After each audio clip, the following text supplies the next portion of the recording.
Abonnez-vous. Bonsoir et bienvenue à toutes et à tous. Salut Antione. Salut. Je me demande d'un seul coup si c'est un peu sombre, mais on a un nouveau problème d'éclairage. Comme vous pouvez le constater, le décor a changé.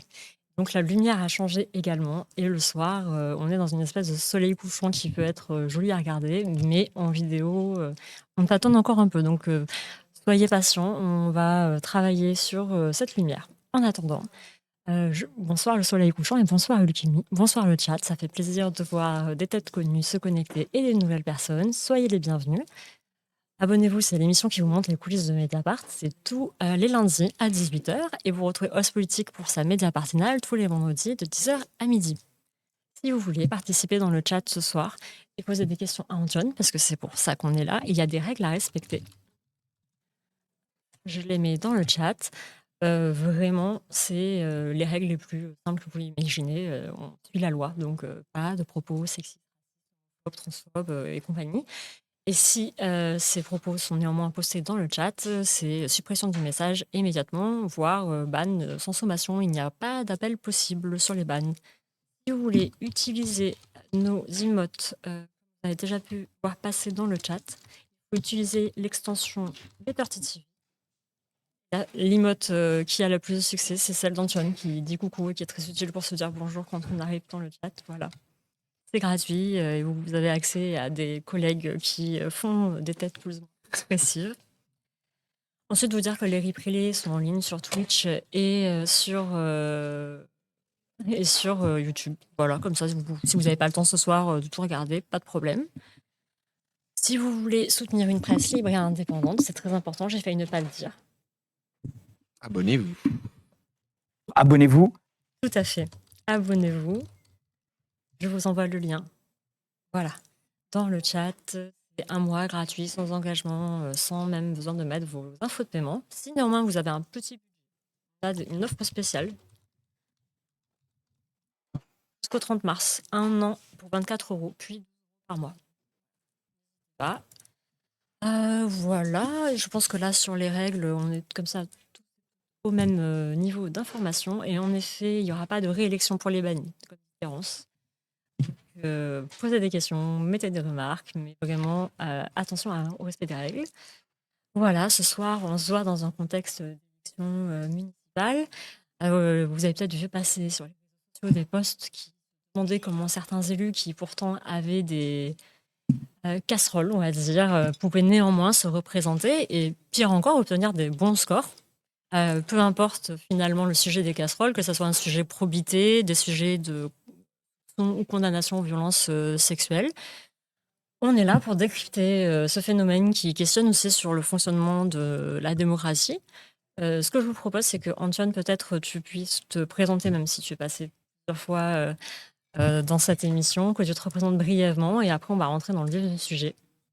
Ouais. Donc bonsoir à toutes et à tous. Merci de m'accueillir sur la chaîne. Et puis merci pour l'échange à venir. Donc je suis Antoine Rouget, journaliste au pôle enquête de Mediapart et je traite notamment des sujets dits de probité. Et donc je me suis intéressé notamment à l'élection municipale, premier et second tour, sous cet angle-là, à savoir quel est le poids des affaires, de ce qu'on appelle communément les affaires, dans à la fois les stratégies électorales, les déterminismes du vote, et puis est-ce que ça a des conséquences démocratiques, institutionnelles, avec des situations effectivement très variables, des élus condamnés qui ont été réélus, des élus parfois très installés, lourdement mis en cause, qui ont perdu. Et donc l'idée, c'est un peu de cogiter autour de ça, de réfléchir effectivement à ce que ça dit de certaines situations locales, de certains fonctionnements partisans, et aussi de la manière dont on appréhende ces phénomènes-là dans un contexte quand même d'augmentation des atteintes à la probité en France. Les statistiques officielles du ministère de l'Intérieur sont tout à fait éloquentes en la matière. Et donc, on se fait fort à Mediapart d'interpréter aussi les résultats électoraux sous cet angle-là, qui est très peu abordé, notamment dans la presse audiovisuelle. On entend très rarement parler des affaires au moment des élections, comme si c'était finalement un phénomène un peu annexe, mais je pense qu'on aura l'occasion d'en discuter. Tout à fait. Dans le chat, on a Barbara qui nous dit le pauvre, ça va parler de Boissel, pas loin de chez moi. Et oui, tout à fait. Pour les habitués, je vous envoie le programme, comment on va essayer de structurer l'émission de ce soir. Comme ça, si vous avez des questions sur un sujet en particulier, vous savez plus ou moins quand le poster. Après, s'il est posté tout, c'est pas grave, je garde les questions en tête pour essayer d'en poser un maximum. Je vous propose, je vous mets à chaque fois bien sûr les liens dans le chat. Pas du tout pour vous donner envie de vous abonner.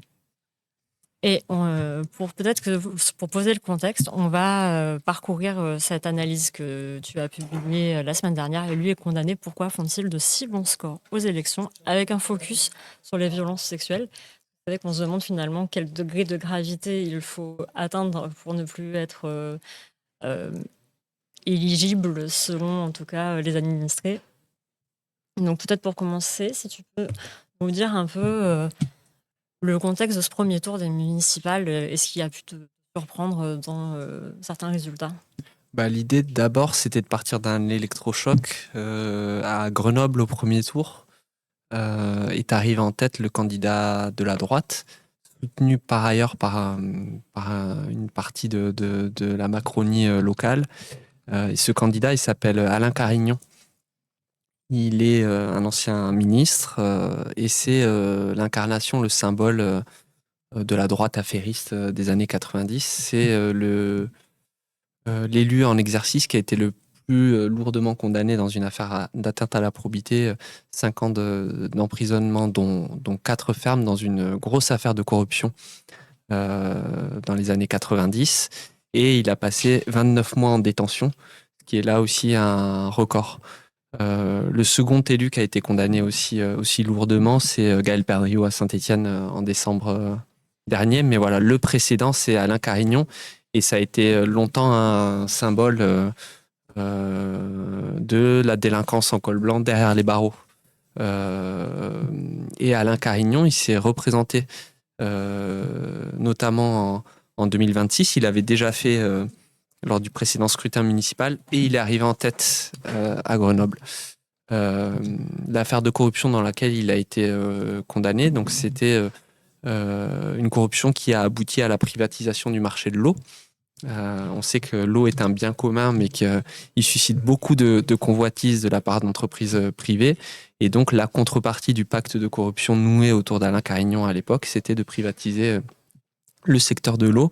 Et il a fallu ensuite aux militants anticorruption, notamment qui étaient des militants écologistes locaux, une dizaine d'années ensuite pour reprendre la main sur la gestion du marché de l'eau. Et quand on parle de conséquences de la corruption, et quand je disais tout à l'heure que voilà, je trouve dommage qu'on traite souvent les affaires comme étant un champ en dehors de la conduite des politiques publiques. Là, en l'occurrence, cette corruption-là à Grenoble, elle a eu pour conséquence une augmentation faramineuse du coût de l'exploitation de l'eau pour les administrés. Et donc, sur une dizaine d'années, le surcoût a été évalué à 90 millions d'euros. Donc, c'est une affaire qui est une affaire de corruption d'une gravité absolue et en même temps qui est peu connue encore aujourd'hui à Grenoble. Et c'est ça qui a justifié en fait le point d'entrée de cet article. On s'est dit dans l'entre-deux tours, comment c'est possible que malgré cette affaire-là, malgré une décision judiciaire définitive que plus personne ne remet en cause, en fait, un élu puisse à la fois se représenter devant les électrices et les électeurs, il en a parfaitement le droit, mais recueillir autant de suffrages au point d'arriver en tête dans une ville, en plus Grenoble, qui était dirigée par la gauche. Et ce qu'on s'est dit, donc on était en réunion de service le lundi, le lendemain du premier tour, quand voilà, on s'est saisi du cas Carignon en se disant mais qu'est-ce qui se passe? Et on s'est dit que c'était dommage de faire juste un état des lieux, une liste un peu d'élus condamnés, mis en cause, etc.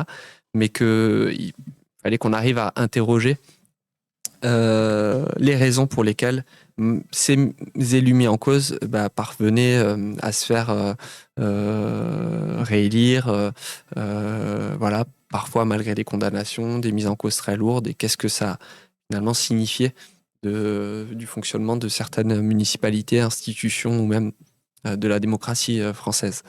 La difficulté qu'on a, c'est qu'il y a peu de ressources en France, de la même manière que la corruption est un sujet qui est sous-traité notamment au niveau institutionnel en France. Eh bien, il y a peu de rapports, par exemple, sur tous les thèmes qu'on va aborder et qui relèvent, par exemple, du clientélisme, de la banalisation des affaires dans la société, de notre rapport à la morale publique, etc. En fait, il y a quelques ressources, mais il n'y en a pas énormément. Et donc, ce qu'on a décidé pour cet article, c'est aussi d'interroger des acteurs de terrain pour savoir ce que ça leur faisait quand on est lanceur d'alerte dans une commune, de devoir affronter ce type d'élus et quels étaient leurs ressentis sur les motivations du vote, ce qui permet d'avoir aussi un texte explicatif, mais qui n'est pas, pour moi en tout cas, conclusif, parce qu'on se rend compte qu'en interrogeant plusieurs personnes, que en fait, à la fois, il y a des points de vue qui sont différents, complémentaires, et qui viennent aussi illustrer plusieurs cas de figure, avec peut-être des clés d'explication qui sont divergentes ou différentes selon les communes considérées. Il y a Guimousse qui nous dit le mec qui ne peut pas aller dans sa ville parce qu'il est condamné pour viol, c'est lunaire. Est-ce que tu peux nous dire les faits les plus marquants? Donc, il y avait Nicolas Bazouki. Dans la banlieue de Marseille, et puis il y a effectivement à Boisseul Garmoulin. Mais ça, c'est le maire de Boisseul dont on a parlé tout à l'heure. Attendez, j'ai pris son nom. Oui, c'est Philippe Janico en Haute-Vienne. Donc lui qui est effectivement mis en cause pour des faits de viol. Je vais peut-être faire juste une incise importante avant qu'on développe, c'est qu'on va sans doute évoquer pas mal de situations avec des statuts différents. Il y a des élus qui sont mis en cause, il y en a qui sont condamnés, parfois en première instance, parfois en appel, définitivement condamnés. Et c'est vrai que c'est important juste de faire un point, c'est que quand on est mis en cause, eh bien, on est présumé innocent. Donc, en l'occurrence, Philippe Janico, le maire réélu de Boisseul, est effectivement présumé innocent et il conteste les faits qui lui sont reprochés. Néanmoins, donc, il est accusé par plusieurs femmes de faits de viol. Il a été donc placé sous contrôle judiciaire dans le cadre de l'enquête et il n'a pas le droit de se rendre dans sa commune, de la même manière que Nicolas Bazzucchi, qui lui a perdu au second tour, mais qui est évoqué dans mon article, également mis en examen pour viol, a lui été incarcéré pendant son premier mandat. Et ce qui est intéressant, c'est que à observer, c'est que malgré le poids des soupçons sur ces personnalités-là, on considère que la gravité de la mise en cause, en fait, ne justifie pas une forme de retrait, y compris pour protéger l'institution, en l'occurrence les municipalités que ces personnalités gouvernent. Et ça, c'est un mouvement qu'on a observé ces dernières années. Longtemps, sous les gouvernements de gauche ou de droite, c'est une doctrine qu'on appelle la doctrine Balladur, parce que c'était à l'époque institué par le Premier ministre Édouard Balladur. Eh bien, une mise en examen, par exemple, au gouvernement, c'était une décision de démission immédiate. Non pas parce qu'on considérait que les personnes mises en cause étaient coupables, parce qu'elles ont ensuite le droit évidemment de se défendre devant les tribunaux, et la présomption d'innocence est un principe très très important, mais que en fait on ne pouvait prendre le risque d'entacher l'institution, en l'occurrence le gouvernement ou une mairie dans le cadre d'élections municipales, par la possibilité que ce soit un délinquant ou une délinquante à la tête de cette institution. Et c'était finalement l'expression que bien la fonction, elle dépasse largement en fait les individus. Et que il faut apprendre dans ce cas-là, et on parle même pas de décence, mais vraiment de responsabilité politique, en fait, à protéger quelque chose qui est qui dépasse les carrières individuelles, en fait, et qui participe de la confiance des citoyens envers leurs représentants et leurs institutions. Bon, ce principe de la démission après mise en examen, qui était quelque chose qui n'était pas inscrit dans la loi, qui était une forme de norme politique, en fait, a été complètement balayé par Emmanuel Macron. Emmanuel Macron, qui, après avoir été élu grâce à l'affaire Fillon en 2017, qui avait annoncé que il allait laver plus blanc que blanc et faire des réformes importantes dans le sens de plus de probité en politique, et finalement, progressivement, totalement revenu sur ce principe de la démission liée à une mise en examen. Et en fait, ce choix gouvernemental-là a eu des incidences folles sur la manière dont se comportent des élus locaux. Et ça, moi, je l'ai vécu de manière très concrète dans pas mal de dossiers où, en fait, il y avait des élus qui étaient locaux qui étaient mis en examen et qui disaient « Mais attendez, il y a un ministre de la Justice qui est mis en examen. » C'était le cas d'Éric Dupond-Moretti. Il y a une femme politique mise en examen pour corruption, c'était Rachida Dati, qui est même nommée au gouvernement alors qu'elle est mise en examen. Et donc, en fait, ça a donné le signal. C'est toujours la même histoire pour moi dans les institutions, c'est que le poisson pourrit par le haut, en fait. Et que quand il y a de si mauvaises pratiques qui se développent au plus haut sommet de l'État, ça ruisselle. Voilà une chose qui au moins ruisselle dans toutes les institutions et dans toutes les catégories de la population ensuite. Et là, beaucoup d'élus se sont inspirés de ça en disant je suis mis en examen pour viol par 1, 2, 3, 4 femmes qui dénoncent mes pratiques. C'est pas grave, je suis présumé innocent, donc je resterai à la tête de la municipalité. Et on peut comprendre que ça crée aussi de la confusion chez des électrices et des électeurs. Parce que c'est du jargon juridique, parce que oui, tout le monde est attaché à la présomption d'innocence. On se dit, mais s'il est vraiment innocent au fond de lui-même, mais du coup, on en vient à complètement dévoyer quelque chose qui, avant, avait vraiment une vraie fonction de protection des institutions. Parce que là, dans le cas de ce candidat à la peine sur Yvonne qui n'a pas été élu, donc il était accusé, il y a quand même, dans un des articles, on parle de 20 jours d'interruption temporaire de travail concernant 2 femmes victimes de violences conjugales. Enfin, c'est pas rien. Donc, s'il avait été condamné, il se passe quoi dans ce cas-là? Il doit quitter son poste, il le fait depuis la prison. C'est toute la difficulté. Déjà, le fait quand il y a une mise en examen qui est prononcée donc par un juge d'instruction au cours de l'enquête, ça veut dire déjà qu'il y a des éléments. On met en examen sur la base d'indices graves ou concordants. C'est pour ça que ce critère de la mise en examen, il avait son sens aussi d'un point de vue politique. C'est pas dire juste il y a une plainte contre tel ou tel élu. Quoique, il peut y avoir des plaintes qui reposent parfois sur des éléments qui sont déjà très solides et qui pourraient suffire à dire oula. En fait, il y a des faits qui sont déjà matériellement suffisamment graves pour protéger l'institution et pour mettre en retrait ou demander que le maire soit mis en retrait. Mais quand il y a une mise en examen, c'est vraiment cette notion d'indice grave ou concordant. Ça veut dire qu'il y a de la matière dans le dossier. Après, évidemment, ça ne vaut pas culpabilité, mais en tout cas, ça veut dire que l'enquête n'a pas été classée, que c'est pas du flan et qu'il y a des choses sérieuses à examiner. Là, en l'occurrence, effectivement, Nicolas Balzucchi cherchait par le vote à être reconduit à la tête de la municipalité et donc il aurait pu aller librement jusqu'à l'éventualité d'un procès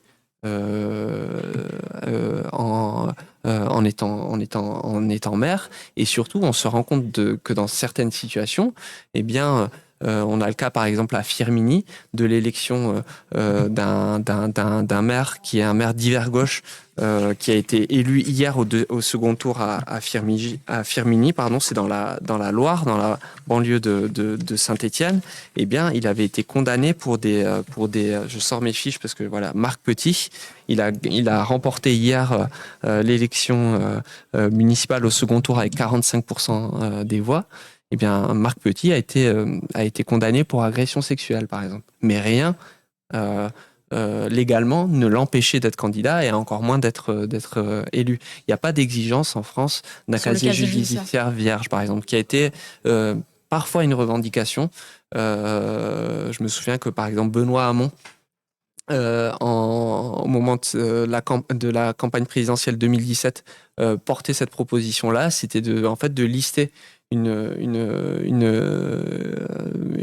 de faire une liste de délits et d'infractions pour lesquels des citoyennes et citoyens ne pourraient pas se présenter devant les électrices et électeurs. Aujourd'hui, il y a des leviers pour la justice, notamment les questions de l'inéligibilité sur lesquelles on reviendra peut-être, mais en revanche, sur tout un tas de délits, voire de crimes sexuels, il n'y a rien qui empêche légalement ou en tout cas automatiquement certains élus de se représenter.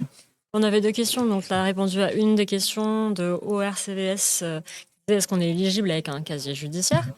Et comment ça se passe à l'étranger? C'est une question de Aratoptase. Une simple mise en cause, des fois, implique un retrait immédiat de la vie politique.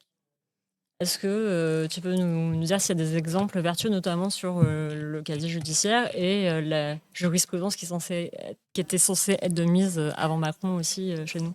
Ce qui est, je trouve, hyper intéressant, c'est que si on prend jusqu'à 2017-2018, le personnel politique français, même s'il y a évidemment des tendances, des nuances, etc.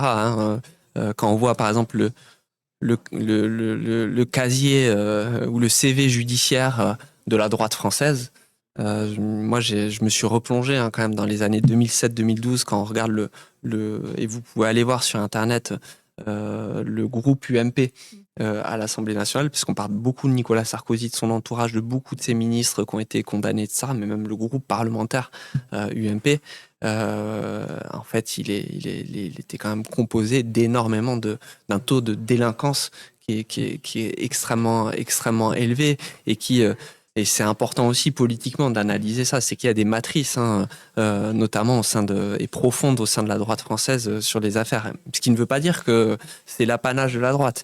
Il y a évidemment des questions et des retours en arrière aussi à gauche sur le traitement et l'appréciation des affaires. Mais ce que je veux dire par là, c'est que moi je traite pas ces questions-là avec les élus et le personnel politique comme étant un bloc monolithique. En revanche, ce qu'on voit quand même dans les débats émerger, c'est que jusqu'en 2017-2018, il y avait des modèles pour la France qui étaient plutôt tournés vers les pays nordiques.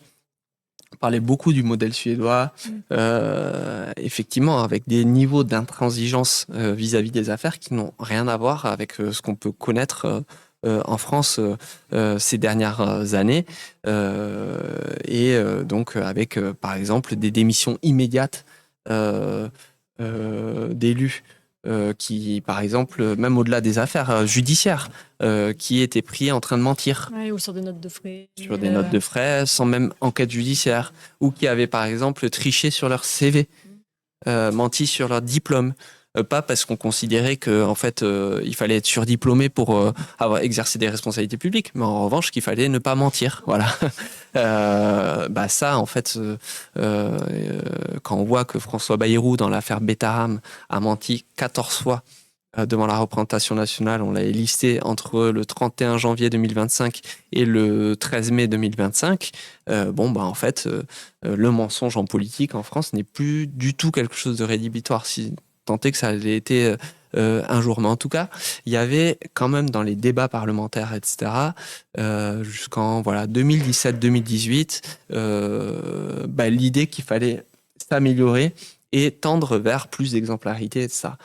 Et depuis ces années-là, on pourrait faire le parallèle avec ce qui se passe concernant les violences sexistes et sexuelles. Il y a une forme de backlash, en fait, de discours dominant, mais du coup qui aussi s'impose beaucoup dans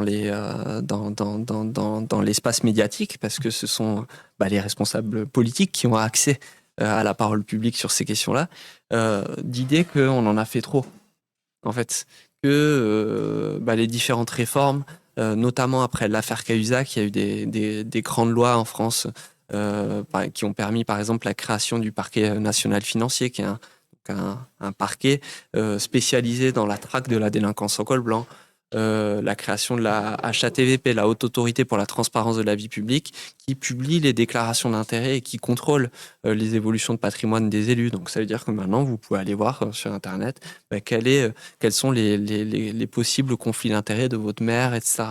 Et puis les réformes ensuite enclenchées par Emmanuel Macron. Donc, comme je le disais, il est élu grâce à l'affaire Fillon et il fait une campagne sur la moralisation et la probité. Et donc, il enclenche ensuite des réformes avec l'interdiction, par exemple, pour les parlementaires d'embaucher des membres de leur famille. L'idée ensuite s'est développée que ces réformes étaient allées trop loin. Et il y a eu un gros lobbying, notamment du Sénat, de la droite sénatoriale, on y revient, qui en fait ont dit bah voilà, maintenant ces réformes-là, ça dissuade nos meilleurs talents de s'engager en politique. Voilà, on incrimine toujours les élus. Pour quelques exemples malencontreux, en fait, on punit tout le monde et voilà. Et ce discours-là, en fait, mine de rien, au début, il était assez insignifiant, mais en fait, il a infusé. Et pour moi, il participe en fait de ce contexte-là. Que je parle, voilà, quand je parle de banalisation, de relativisation des affaires, c'est-à-dire qu'on a un effet ciseau qui est assez spectaculaire entre une augmentation des statistiques officielles sur les atteintes à la probité, qui vraiment, et là, je vous invite aussi à regarder dans nos archives avec Fabrice Arfi, on a produit ces 2 dernières années 2 articles vraiment sur les données du ministère de l'Intérieur sur l'augmentation des atteintes à la probité. Donc on a ce phénomène-là en fait qui est objectivé par des statistiques et en parallèle un discours public qui tend à dire qu'on a été trop loin dans les mécanismes de prévention. Je parle même pas de la répression là, je parle vraiment de ce qui devrait alimenter une culture collective où en fait les élus font beaucoup plus attention, etc. En l'occurrence, ce discours-là, il est assez absent, et puis les moyens de répression ils sont eux aussi tout à fait faibles, à l'image de la dégradation de nos services publics en général. Je vous ai mis tout ça dans le chat. Sur la question des VSS, est-ce que toi, tu as observé aussi un backlash, ou est-ce que finalement, c'est un milieu qui reste quand même composé majoritairement d'hommes et ce n'est juste pas pris au sérieux? Je supprimais tout à l'heure un message d'un homme dans le chat. Les femmes ont le pouvoir de détruire la carrière d'un homme avec de simples fausses plaintes. Est-ce que c'est encore ça que les gens ont en tête quand un élu est accusé de VSS? En l'occurrence, j'ai pas d'exemple de carrière détruite sur une simple plainte. Non. Moi, à la différence des affaires de probité financière, on va dire, où j'ai vraiment senti ce mouvement-là, j'ai tendance à penser sur les violences sexistes et sexuelles que y a une forme de mobilisation supplémentaire sur ces questions-là quand même dans la société, mais que par contre il y a des résistances terribles en face et que le rapport de force il évolue quand même vers une mise en cause de plus en plus accrue, qui permet par ailleurs tout simplement à des femmes aussi à un moment d'oser porter plainte contre son maire. Ça c'est quand même c'est le niveau, je trouve, à la fois de proximité avec c'est un élu qui est dans notre ville, qui est présent sur place et qui par ailleurs sur certaines affaires on voit c'est aussi bien des élus qui arrivent très facilement à détecter des vulnérabilités chez les femmes qui demandent des logements sociaux, qui ont besoin de... Je pense à quelqu'un en particulier dans une ville du Nord. Ouais, exactement. Les affaires de Gérald Darmanin qui ont été classées d'un point de vue judiciaire, c'est-à-dire que, pendant le temps de l'enquête, Gérald Darmanin était présumé innocent et les enquêtes ont été classées. Donc, d'un point de vue pénal, Gérald Darmanin est tout à fait innocent des faits qui lui étaient reprochés. Mais par contre, je vous invite à lire encore une fois les articles qu'on a produits avec Marine Turki sur ce qui s'est passé à Tourcoing. Ça interroge d'un point de vue de l'éthique et de l'utilisation du pouvoir d'un maire vis-à-vis de ses administrés, au moins même une question de positionnement en fait, et de compréhension par lui-même en fait du pouvoir qu'il a et de ce qu'il peut en obtenir. Et donc, j'ai l'impression quand même, moi je me souviens, au début des premières révélations sur en l'occurrence, l'affaire Darmanin, euh, y compris dans les colonnes de Mediapart, il y avait dans les commentaires, etc., énormément de questionnements sur vraiment, euh, mais je pense vraiment des lectrices et des lecteurs de bonne foi qui disaient, mais en fait, ça nous regarde pas. Ça nous regarde. Pourquoi vous nous parlez de ça? Pourquoi vous nous informez de ça? Ça nous regarde pas. Gérald Darmanin, il fait ce qu'il veut. La vie privée. C'est sa vie privée, ça. Et c'était, je pense, quelque chose effectivement auquel on n'était pas habitué. Euh, et là, voilà, toutes les interrogations au-delà des questions pénales, en fait, sur c'est quoi le pouvoir d'un maire, comment, voilà. Et ça, j'ai quand même l'impression, au regard même de l'évolution de cette affaire, et puis des questionnements sous-jacents maintenant sur d'autres affaires, que ça évolue dans la société. Et je parle là de Mediapart, d'un public qui se documente, averti et de ça, mais j'ai quand même la sensation, euh, après je le fais vraiment, voilà, juste avec ma perception à moi, et je suis sans doute totalement biaisé de ça, mais qu'il y a une évolution sur ces 10 dernières années parce qu'on en parle en fait, et qu'avant on en parlait beaucoup moins. Il y a Master Boss qui demande si en Europe, il y a un pays qui veut punir le mensonge en politique. Un exemple de pays où ça serait interdit. Non, j'ai vraiment pas ça. Mais je pense que c'est des seuils de tolérance aussi démocratiques en fait. Moi, quand je parlais tout à l'heure du mensonge, et par ailleurs, voilà, moi, je me méfie toujours des discours qui visent à faire reposer sur une institution, en l'occurrence l'institution judiciaire, finalement la régulation de tout ce qui se passe, de tout ce qui se passe, notamment dans le champ de la vie publique. Et je trouve que c'est par ailleurs dangereux et que on demande déjà beaucoup à la justice.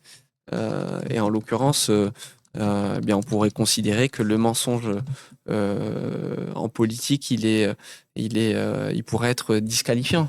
De la même manière que je parlais voilà, des faux diplômes, on a fait un article, et c'était David Perrotin au moment de la nomination de la désignation de Sébastien Lecornu à la tête du gouvernement. Et ben voilà, il y a un flou énorme sur les prétentions, les diplômes prétendus enfin, ou en tout cas dont il prétendait avoir, pardon, et la réalité de son parcours.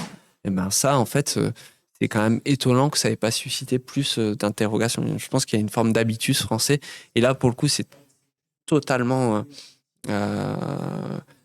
décalé par rapport à certaines situations. Je pense notamment à l'Espagne, où il y a eu des démissions en cascade de représentants publics qui avaient menti sur leur parcours universitaire.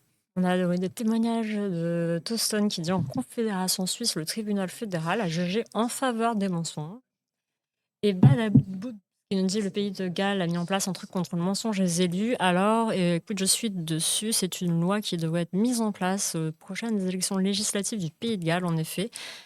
Donc une mesure qui garantirait que les politiques sont tenus aux mêmes normes que les avocats, les médecins qui ont déjà l'obligation de dire la vérité. En France, il y a quand même des mécanismes, les commissions d'enquête, eh bien, en fait, on dépose sous serment. Et tout le monde. Voilà. Et si on ment en commission d'enquête, ça s'appelle un parjure.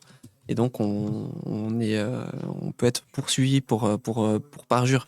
Mais la question du mensonge dans la discussion publique, elle rejoint quand même des questions très, très importantes et fondamentales de liberté d'expression aussi.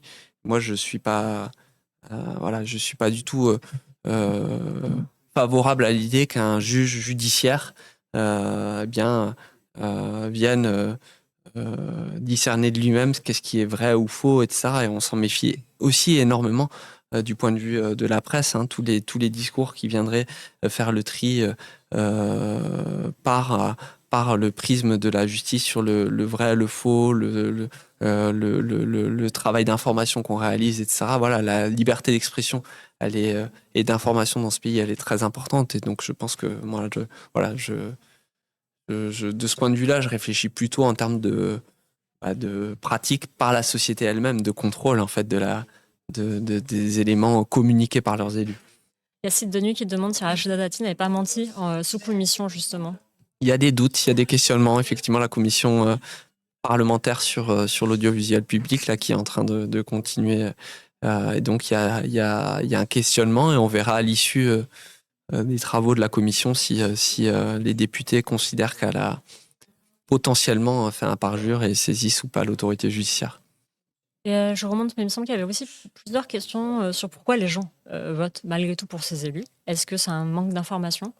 Est-ce que c'est parce que ces informations ne sont pas mises en avant par les médias? Là, on est vraiment sur le prisme des municipales. Est-ce que tu détailles dans ton analyse? Il y a plusieurs points. Il y a l'ancrage local, le clientélisme, la personnalisation du vote. Est-ce que tu peux détailler un peu ces points qui expliquent en partie ces votes qui peuvent paraître incompréhensibles? Oui, en plus, je pense qu'en plus, c'est une combinaison de facteurs, en fait. Et que je pense que selon les réalités, selon les spécificités de l'affaire, de la commune qu'on examine, de la personnalité de l'élu en question, etc., en fait, on va avoir des majeures qui vont être différentes. Moi, ce que je retiens des entretiens et de l'article de la semaine dernière, c'est que plusieurs choses. D'abord, et ça, c'est donc le lanceur d'alerte de l'affaire Carignan à Grenoble qui s'appelle Raymond Avrier, qui est un militant écologiste expérimenté à Grenoble, qui me le racontait, c'est que lui, il a été très surpris, non pas de l'arrivée en tête d'Alain Carignan, mais de la manière dont la gauche elle-même, en fait, n'a pas utilisé cette affaire. Pas utilisé dans un sens sale en fait, mais rappeler quels étaient les antécédents d'Alain Carignan. Et ça rejoint un petit peu la question de l'information aux citoyennes et citoyens, c'est que en fait cette affaire-là, elle est tout à fait publique. Elle a fait l'objet d'une grosse couverture de presse dans les années 90 et de ça. Mais le temps, il a fait aussi son œuvre. Et c'est vrai que 87 quand même. ouais, exactement. Donc déjà, il y a beaucoup de lecteurs et lectrices qui soit n'étaient pas nés, soit n'étaient pas du tout informés à ce moment-là. Et puis même des électeurs de l'époque, en fait, peuvent être passés à autre chose, ne plus se souvenir exactement, et notamment du préjudice de cette affaire et des conséquences sur la ville. Et Raymond Avrier, ce qui m'explique quand je l'ai au téléphone le lundi, le lendemain du premier tour, il me dit en fait, oui, on peut blâmer les électrices, les électeurs, mais en fait, c'est d'abord un échec de la gauche, en fait, de ne pas avoir, dans une forme de démarche, je sais pas, d'éducation populaire, en fait, expliquer concrètement aux gens c'est quoi cette affaire. Parce que corruption, en fait, même c'est des termes juridiques, c'est pas hyper accessible, mais concrètement. 90 millions d'euros, ça c'est concret. Voilà.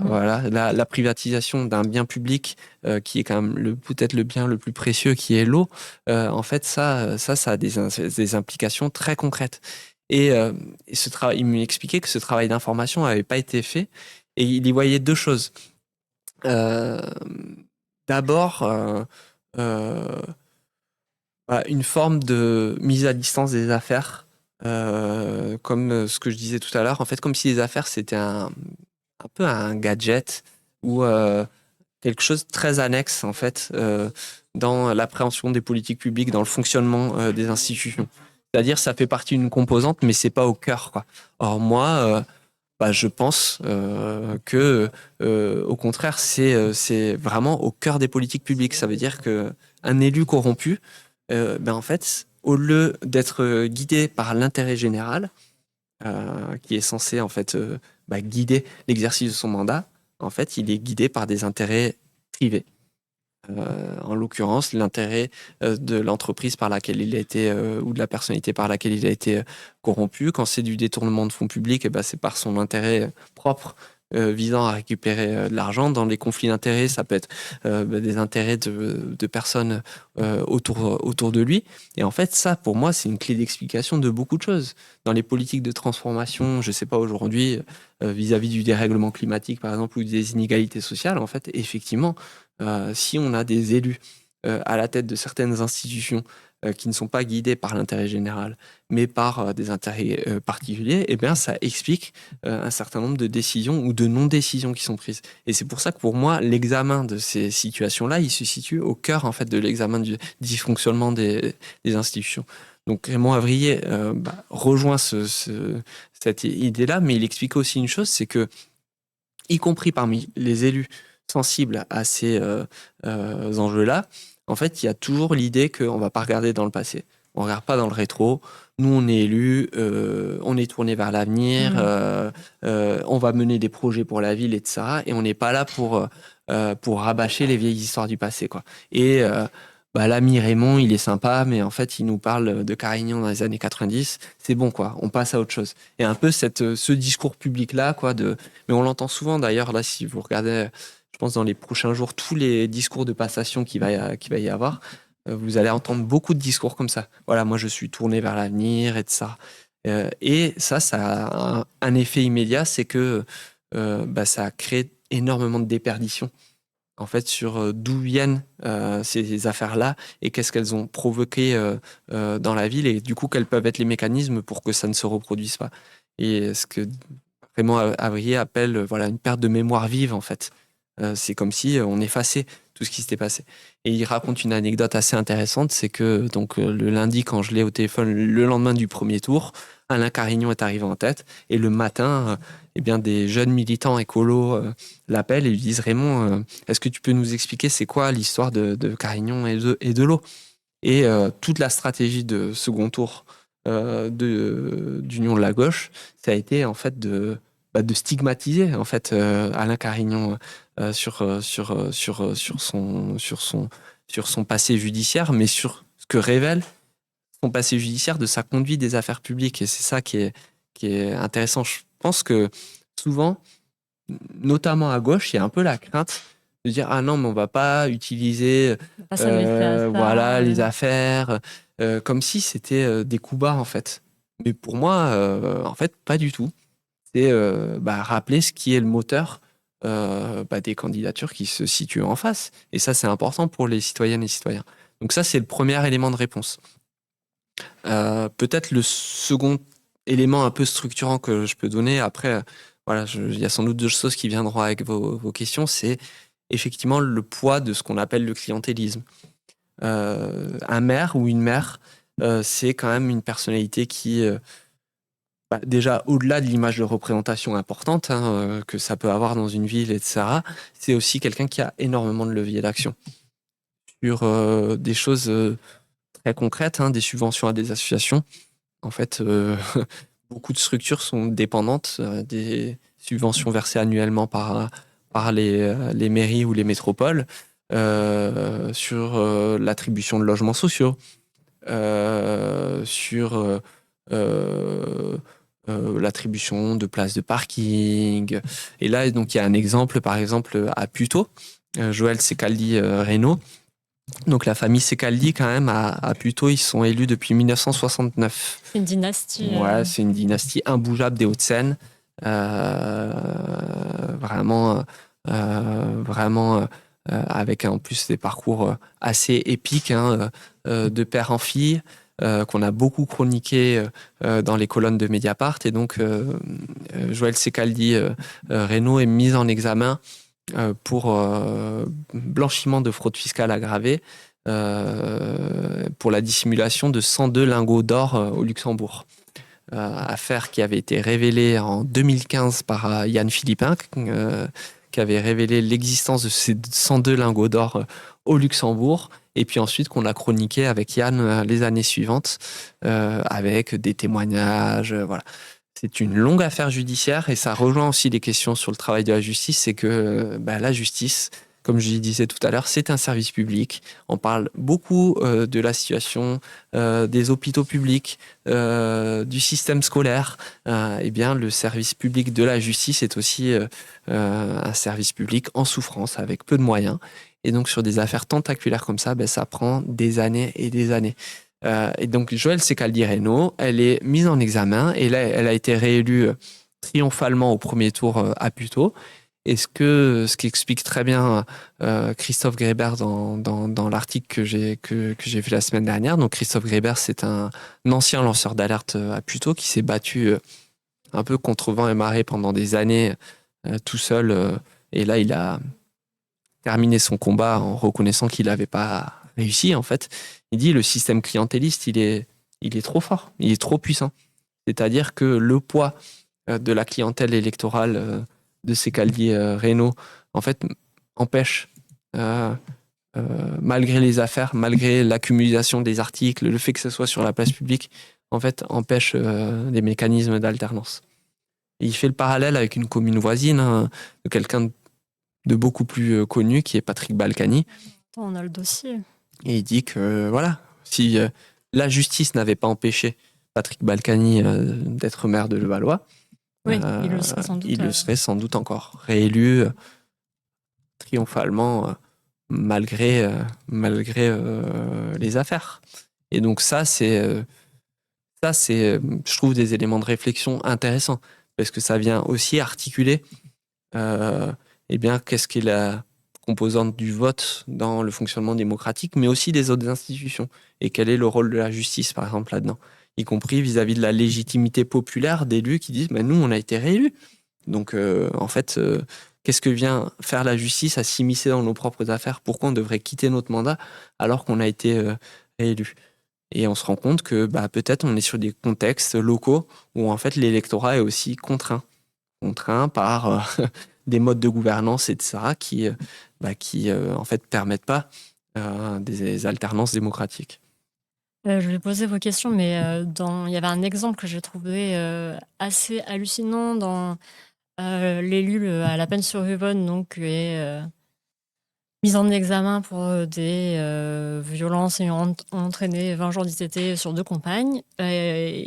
Dans l'article, il y a quand même donc l'avis des gens de La Pennes-sur-Yvonne et certaines personnes qui disent mais il a fait plein de choses. Carnaval, festivités du mois de juillet, animation périscolaire et pour les seniors. Avant, il n'y avait pas tout ça. L'homme et le maire, c'est ça, c'est l'homme et l'artiste, mais là c'est l'homme et le maire. C'est ça. Et donc oui, les gens arrivent à, même s'ils ne sont pas dans un système mafieux de clientélisme, à se rationaliser en se disant oui, carnaval, bon, vie privée. Hein. C'est ce que me disait Christophe Greber à Puteaux. Il me disait, il voyait même dans des gens de son entourage ou avec lesquels il n'étaient pas forcément des gens qui étaient éloignés, par exemple, des combats sur la probité, mais qui demandaient beaucoup par exemple, d'exemplarité à l'Élysée, qui disaient voilà, il faut que Macron soit intègre, etc. Parce que c'est un objet lointain. Mais une fois qu'on s'y confronte dans sa propre municipalité, dans son espace social, en fait, là, parfois, ça devient beaucoup plus à risque, en fait, de mettre des critères éthiques, moraux au-dessus de tout, en fait. Et ça, et y compris, en fait, quand on s'oppose ce type de système, en fait, c'est aussi des difficultés potentielles, des regards, voire des mesures de rétorsion, etc. Et donc oui, là, faut être potentiellement aussi courageux, en fait, de Voir ce des point de vue-là. menaces, je pense à cet élu dont la voiture avait été incendiée. À Étampes, tout à fait, Oui. ouais, Mathieu Hilaire, opposant, il est membre de la France Insoumise, il est à la tête d'une liste d'Union de la gauche à Étampes en Essonne. Et lui, depuis le début, en fait, il fait de la question de la probité vraiment un angle d'attaque, quoi, en disant le maire est mis en cause dans 2 affaires de détournement de fonds publics. Il faut informer, c'est une population en plus paupérisée de l'Essonne, il faut informer les gens, en fait. C'est hyper important, donc ils l'ont mis en gros dans la profession de foi, etc. Mais c'est vraiment un choix tactique, quoi, très assumé, etc. Et lui a été effectivement en 2020, j'avais fait déjà cet article où voilà, je racontais les mesures de rétorsion, de menaces sur sa famille, l'incendie de sa voiture, de sa maison. Voilà, faut tenir un engagement comme ça. Et c'est le but, en fait, c'est de faire lâcher ces lanceurs d'alerte là. Et de fait, il n'y a pas beaucoup de personnes, et c'est entendable, qui sont prêts à prendre ce niveau de risque et d'engagement. Pour revenir sur les questions, comment se prémunir de tous ces effets assez délétères? Il y avait Ratoptas qui disait: «Est-ce qu'il y a un nombre maximum de mandats en tant que maire?» Parce que là, on voyait, j'adore ça dans cette phrase dans l'article là sur les lingots d'or. Toutes 3 des mises en examen sont, le gendre donc de Joël Secaldi-Reynaud, Vincent Lavieque, ainsi que ses 2 enfants, sa fille Émilie Franqui et son fils, Vincent Franqui, premier adjoint de la ville de Puteaux, destiné à succéder à sa mère. On dirait vraiment, qu'on est dans un autre monde. Ah oui, oui, non, Et mais donc est-ce qu'il y a une loi il y a un nombre de maximum de mandats ou tu peux être non, maire à vie? il n'y a aucune forme de limitation de mandat. Là, on a eu, je crois, à Créteil, Joël Catala, qui a été réélu hier, huitième mandat. De la même manière, on n'a pas de limite Pas d'âge. d'âge, voilà. Après, ça se dit, enfin, c'est intéressant par ailleurs le débat sur l'âge aussi, hein, parce qu'on pourrait aussi tomber dans des fonctionnements hyper excluants, etc. Il y a un vieillissement de la population générale, voilà. Mais on a le cas à Issy-les-Moulineaux d'André Santini, qui a 82 ans, mais c'est surtout qui est très très diminué. Il est hospitalisé, il n'a pas pu faire campagne. Il a été sorti une fois de l'hôpital par son équipe pendant la campagne. Il y a eu une photo dans Le Parisien. Vraiment, il est méconnaissable. Donc, il est diminué. Et il a été réélu hier au second tour. Et lui est visé par une enquête pour des soupçons de harcèlement, agression sexuelle sur 2 agents de la mairie. On avait diffusé des enregistrements assez accablants. Encore une fois, hein, qui ne présagent pas d'une éventuelle condamnation judiciaire ou quoi, mais en tout cas qui suffisent déjà à interroger le comportement d'André Santini. Mais eh bien, malgré son état de santé et malgré cette affaire-là, André Santini continue à Issy-les-Moulineaux et a été... Donc 45 ans de mandat, c'est Ouais. une vie. Ouais, c'est ça. Bah, c'est par ailleurs ce qui explique bien ces anciens agents de la mairie, c'est que au bout d'un moment, en tout cas dans la tête d'André Santini, il y a une forme de confusion entre sa maison et l'hôtel de ville qui est la maison du peuple en fait. Et donc à un moment, effectivement, la question de la limitation du nombre de mandats dans le temps, bah, en tout cas devrait se poser dans ce genre de cas de figure. On a vu une autre question de Lolo qui, vu que les médias ou les campagnes peuvent avoir des manquements dans l'information, est-ce qu'il est possible de vérifier le casier des candidats et des candidates avant les élections pour ne pas voter contre quelqu'un qui aurait une condamnation et si oui, comment? Non, c'est pas une information publique. On peut pas comme ça demander le casier judiciaire. Par ailleurs, le casier judiciaire renseigne pas toujours précisément parce qu'il peut y avoir des S'il y a pas de condamnation, il y condamnations a rien. qui sont pas inscrites au casier judiciaire par ailleurs. Parfois, ça peut être le cas ou des casiers qui ont été ensuite effacés. Et puis, même quand le casier est renseigné, ça renseigne pas nécessairement sur le contenu exact de l'affaire en question et de ça. Et effectivement, sont inscrits ensuite au casier. Il faut que ce soit une condamnation ensuite définitive et de ça. Donc, les affaires en cours, par ailleurs. Mais globalement, pour moi, ce que j'ai vu dans ces situations-là, c'est que c'était pas un défaut d'information. Là, on n'a pas eu de. Les gens savent pour André Santini. Les enregistrements ont été diffusés sur les réseaux sociaux, ils ont beaucoup circulé, etc. Voilà, il y a aussi, voilà, comme on parlait du maire, l'ancien maire dans les Bouches-du-Rhône, en fait, aussi, un moment, une forme de dissociation en disant oui, c'est vrai, mais c'est un maire qui est pas mauvais, quoi. Voilà. Oui, sur la peine survenue, sur par exemple des faits de crachat et d'insultes sur ses compagnes, quelqu'un dit oui, ça peut arriver, ça se fait pas, c'est vrai, mais bon. Mais bon. Il y avait une autre question. Est-ce qu'un maire peut exercer en étant condamné? Je pense à une certaine Rachida Dati qui reste maire du 7e. Ça, c'est Master Boz.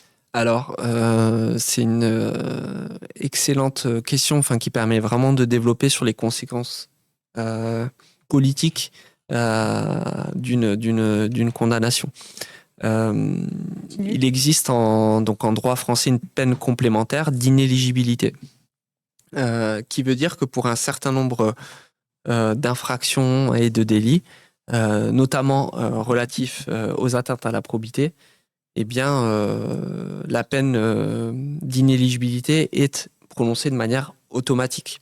Ça veut dire que si un tribunal ne la prononce pas, il doit motiver les raisons pour lesquelles il exclut, en fait. Okay. Voilà, le principe de base. Et ça a été la conséquence d'évolutions législatives. Comme je le disais tout à l'heure, il y a eu un mouvement pendant pas mal d'années et qui s'est interrompu après l'élection d'Emmanuel Macron, mais vraiment d'évolution de la loi vers plus de transparence et d'exemplarité.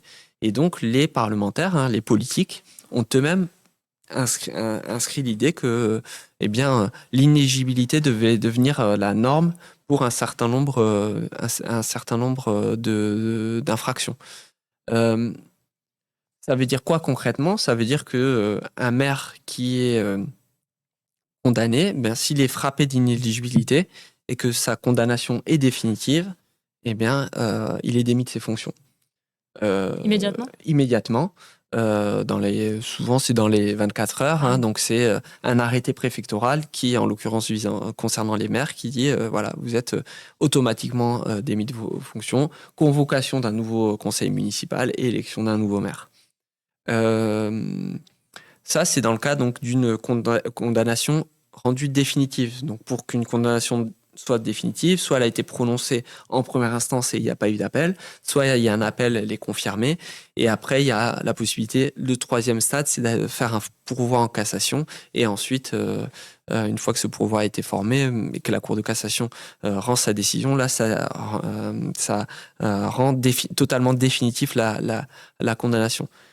Mais il y a eu aussi une nouveauté, vous en avez peut-être entendu parler récemment parce que ça a été notamment la conséquence d'énormes discussions autour du cas de Marine Le Pen, c'est la fameuse exécution provisoire de cette peine d'inéligibilité.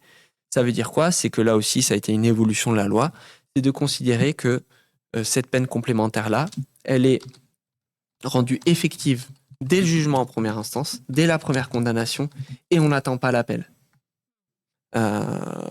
Et donc ça, c'est pour effectivement pour pas que notamment au regard des délais de la justice, etc. En fait, la peine d'inéligibilité soit appliquée trop tardivement. Et donc ça rend exécutoire le fait que le maire ou l'élu est immédiatement démis de ses fonctions.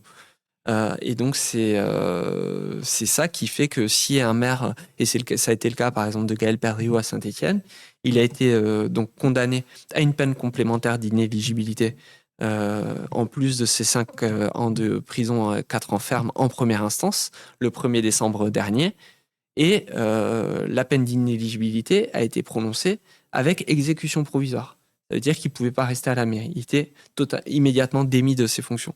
Lui, il n'a pas attendu l'arrêté préfectoral, il a démissionné directement parce qu'il savait que sinon, il allait être jeté dehors, quoi. Et donc, voilà. Donc, c'est ce qui rend très réactif ces jugements-là. Et c'est, je dois bien le dire, ce qui fait aujourd'hui le plus peur aux élus.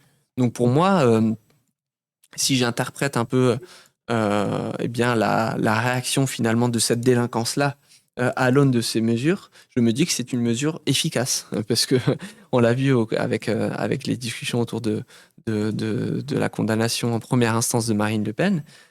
C'est vraiment ça a suscité des réactions tellement épidermiques et virulentes contre l'institution judiciaire que je me suis dit là ils ont appuyé sur quelque chose qui fait mal. Peut-être que les amendes etc. en fait ou les peines de prison avec sursis c'était pas si dissuasif. Par contre, cette peine complémentaire d'inéligibilité avec exécution provisoire, là, parce que ça met en jeu immédiatement le mandat et la possibilité du coup de se maintenir au pouvoir, ça touche à quelque chose de très sensible. Donc, dans le cas que vous évoquiez de Rachida Dati à la mairie du 7e arrondissement, donc Rachida Dati a perdu à la mairie centrale, mais elle a été reconduite à la mairie du 7e. eh bien, elle va être jugée en septembre prochain pour corruption. Si elle est condamnée en première instance pour corruption avec donc cette peine d'inéligibilité avec exécution provisoire, eh bien, elle devra quitter immédiatement ses fonctions. Ça peut faire des jeux de chaises musicales assez étonnants. Alors finalement, c'est un cas que tu prenais en exemple dans ton analyse qui ne s'est pas réalisé puisque c'est Rennes qui a remporté la mairie à Menton. Mais si tu peux nous le résumer, cette Oui. hypothèse Oui, de- donc à de- Menton, c'était une élection municipale un peu particulière, donc parce qu'il y avait donc une candidature RN d'Alexandra Masson, pardon, qui était donc la députée RN qui voulait prendre la ville, et en face se présentait notamment Louis Sarkozy. Donc c'est pour ça il y avait la presse nationale qui voulait voir le fils Sarkozy prendre la mairie de Menton. Bon, c'est raté parce qu'il a perdu au premier tour. Il s'est gaufré, il est arrivé troisième. Comme quoi, hein, les réseaux sociaux et les médias, ça fait pas des élections. Il a, pour le second tour, il s'est rallié à celle qui était arrivée en seconde position, une candidate d'hiver droite, qui s'appelle Sandra Père. Et en fait, quand j'ai vu ce ralliement-là, ce qui m'a interpellé, et je dois même dire un peu fait sourire, c'est que Sandra Père elle-même est mise en cause, dans une affaire d'atteinte à la probité, qu'elle est condamnée, qu'elle a formé un pourvoi en cassation, donc le 3e étage de la fusée dont je parlais tout à l'heure, pour contester la décision en appel, et qu'elle elle est en attente de la décision de la Cour de cassation qui confirmerait la peine d'inéligibilité à laquelle elle avait été condamnée. Et que finalement, Louis Sarkozy, en se plaçant dans sa roue, donc il s'est rallié à elle et il aurait été son premier adjoint si elle avait été élue à la mairie, eh bien, il aurait pu profiter de l'inéligibilité, donc du départ de la mairie pour devenir de maire. Sandra Père pour devenir maire. Et ce que j'écrivais dans l'article, c'est que c'est peut-être la première fois que la famille Sarkozy se serait félicitée du travail de la justice anticorruption en France. Mais finalement, ce scénario-là ne se produira pas parce que Sandra Père a perdu au second tour. Donc c'est le RN Alexandra Menton qui a remporté la ville. Et donc, Louis Sarkozy siégera dans l'opposition ou pas d'ailleurs, parce que je ne suis pas persuadé qu'il aille se fader des conseils municipaux dans l'opposition, qui est quand même quelque chose de très très ingrat. Et c'est ça aussi qui permet souvent de faire le tri. Romain me demande est-ce que les peines d'inéligibilité sont automatiquement prononcées dans le cas de violence sexuelle s'il y a condamnation? Non. Non. C'est pour ça que je parlais là de cas d'élus qui ont été condamnés, qui ont pu se représenter. Et il y a des cas dans lesquels forcément inéligible ou pas? Quelle vraiment gravité c'est plutôt sur des catégories d'infractions de délits ou de crimes. Mais après, ça peut être aussi réclamé dans des situations particulières où on se rend compte que eh bien, l'élu a utilisé justement sa fonction publique pour commettre tel délit. Et donc là, à ce moment-là, l'accusation, le parquet peut demander au tribunal d'assortir la condamnation d'une peine d'inéligibilité complémentaire. Alors, il y a plein de questions. Est-ce que c'est Georges Tron qui est resté maire, bien que condamné et incarcéré pour viol? Réunion nous demande Carla Rend-la-Bonnette. Tout à fait, il était incarcéré au moment de ses mises en cause pour viol. C'était avant sa condamnation, mais il a dirigé eh bien, sa commune de Draveil depuis sa prison. Et donc le procès, je vous invite par ailleurs à lire les comptes rendus du procès Tron par Michel Deléan. C'était vraiment hyper intéressant aussi sur ce côté, la symétrie entre des plaignantes contre un maire, quoi. Et ça, je trouve que c'est aussi dans les mécanismes de violence. Ça rejoint et ça répond encore aux commentaires que tu as supprimés tout à l'heure de de Ce femmes pauvre homme qui dont la carrière est brisée par des fausses accusations. voilà, voilà. En fait, là, vraiment, euh, pour réfléchir, hein, sur ces situations-là, encore une fois, voilà, je pense que c'est aussi en lisant, en se documentant qu'on évolue dans notre compréhension de ces mécanismes-là. Vraiment, le procès Tron en appel couvert par Michel Deléance, c'était d'une virulence à l'égard des plaignantes qui était dans mes souvenirs assez dingue. Montre que je retrouve plus, il y avait une question sur quid des élus qui utilisent les fonds municipaux pour payer leur défense. Ouais, ça c'est hyper intéressant. C'est un sujet qui est, j'ai envie de dire, nouvellement appréhendé, quoi. Et donc, pour résumer, c'est l'exercice de la protection fonctionnelle, pardon. Un élu, il peut, donc notamment un maire, il peut faire voter en conseil municipal des délibérations visant à faire prendre en charge sa défense par le contribuable, par les fonds de la commune. Très honnêtement, c'est tout à fait compréhensible dans beaucoup de situations, notamment voilà, un maire qui aurait été, je sais pas, violenté sur la voie publique par un administré qui Oui. voudrait porter plainte. Voilà, donc en l'occurrence, il a besoin d'un avocat pour assurer, pour l'accompagner dans sa démarche, etc. Bon, voilà, c'est pris en charge par la commune. Sauf qu'il y a eu un dévoiement effectivement de cela. Je dirais de deux ordres. D'abord, il y a des élus qui utilisent la protection fonctionnelle pour faire payer par les contribuables leurs actions parfois répétées contre la presse. Donc, ils sont un peu à fond perdus, en fait, pour des plaintes en diffamation, etc. Et je le répète souvent, je pense que je l'ai déjà dit ici, moi, j'ai aucun problème à ce que des élus ou n'importe qui porte plainte en diffamation contre la presse. Au contraire, on n'est pas au-dessus des lois. Et si on écrit des bêtises dans nos articles, eh ben, il faut pouvoir nous le signifier. Et voilà. Par contre, l'abus de procédure, en fait, ça peut avoir des effets contraignants, dissuasifs, etc.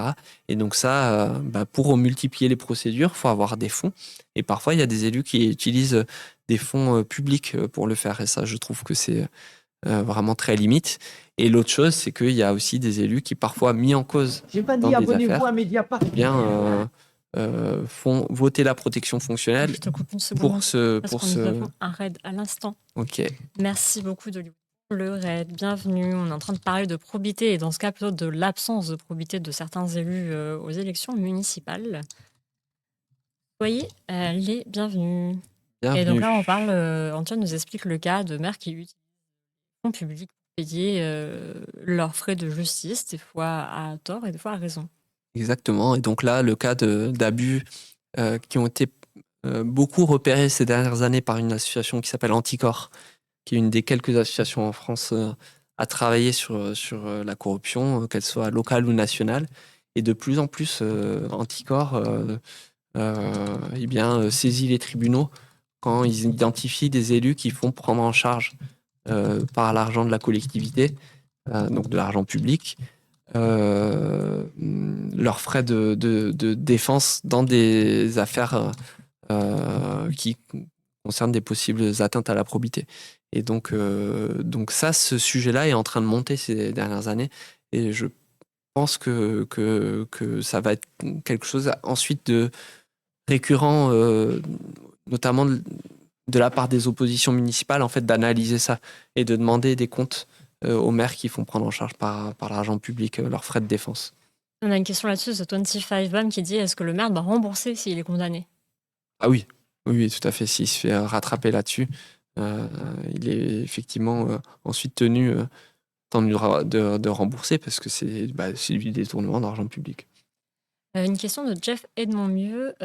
Pour que l'on ajoute une peine d'inéligibilité pour des faits de violence sexiste et sexuelle, ne faut-il pas une relation entre la fonction et le crime? Oui, tout à fait. C'est ce que je disais tout à l'heure. En fait, autant il y a des catégories d'infractions pour lesquelles la peine d'inéligibilité est considérée comme automatique, c'est-à-dire que si le tribunal ne la prononce pas, il doit justifier les raisons pour lesquelles il ne l'a pas prononcée. Et pour d'autres crime ou délit, ça peut venir en surplus avec des motivations expresses qui, effectivement, pourraient relever, par exemple, de l'usage de la fonction pour avoir commis ces méfaits-là, quoi. Il y avait une question d'Aratoptas sur les assos comme Anticorps dont tu parles, interviennent-elles à ce niveau politique? Et je remonte parce qu'on avait une note de Karim B. Pourrais-tu nous parler de l'absence de plan national anticorruption, malgré les rappels du Gréco sur les défaillances judiciaires et stratégiques? Peut-être faire un mix entre... Effectivement, les deux questions s'articulent très bien parce que Peut-être nous rappeler ce que c'est le Gréco. ouais, en fait, le Gréco, c'est un organisme international qui émet des recommandations sur la capacité des États à lutter contre la corruption, à la fois d'un point de vue préventif et répressif. Et effectivement, ce qu'on se rend compte en France ces dernières années, c'est que eh bien, les quelques associations anticorruption dont on parlait, hein, Anticorps, il y a aussi l'ONG Sherpa, il y a Transparency International, en fait, naviguent seuls et à contre-courant des institutions sur ces questions-là. Et ça rejoint un petit peu tous les questionnements qu'on avait au début aussi sur la question de la place de la probité, de l'éthique, en fait, dans notre analyse des dysfonctionnements institutionnels. Et ce qu'on constate vis-à-vis de ce type d'infractions et de délits, c'est que il y a très peu de discours publics en fait autour de la corruption en France. Ouais. Alors que la corruption, ça coûte cher, hein, ça coûte beaucoup d'argent. La fraude fiscale, ça coûte aussi beaucoup d'argent. Je crois que les estimations, c'est autour de 100 milliards par an. La corruption, ça coûte aussi beaucoup dans la dégradation du lien social.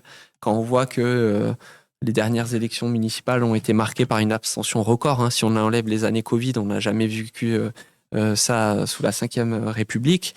Et donc, en fait, malgré ce contexte-là, ce qu'on constate, c'est qu'on n'entend aucun responsable public, notamment à la tête des institutions, en fait, articuler un discours cohérent autour de ce qui se passe en France. Et donc, on parlait par exemple du plan pluriannuel de lutte contre la corruption. J'ai écrit un article à la fin de l'année 2025 qui racontait comment la publication de ce plan a été bloquée pendant des mois et des mois pour des raisons politiques, par notamment le cabinet de Gérald Darmanin, qui est l'actuel ministre de la Justice, et qui, lorsqu'il était, je le rappelle, ministre de l'Intérieur, a apporté son soutien à Nicolas Sarkozy après sa première condamnation pour corruption. Nicolas Sarkozy... Exactement, c'est ça. Le 6 novembre 2025, le gouvernement continue de bloquer le plan national de lutte contre la corruption.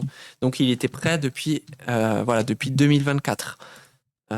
Et donc c'est un plan étatique, hein, interministériel, préparé par l'AFA, l'Agence française anticorruption, qui est un organisme institutionnel, et qui, donc l'AFA, sa vocation, c'est d'imaginer un plan pluriannuel qui, de manière transversale, va en fait venir donner le là à toutes les administrations publiques pour augmenter les capacités de prévention.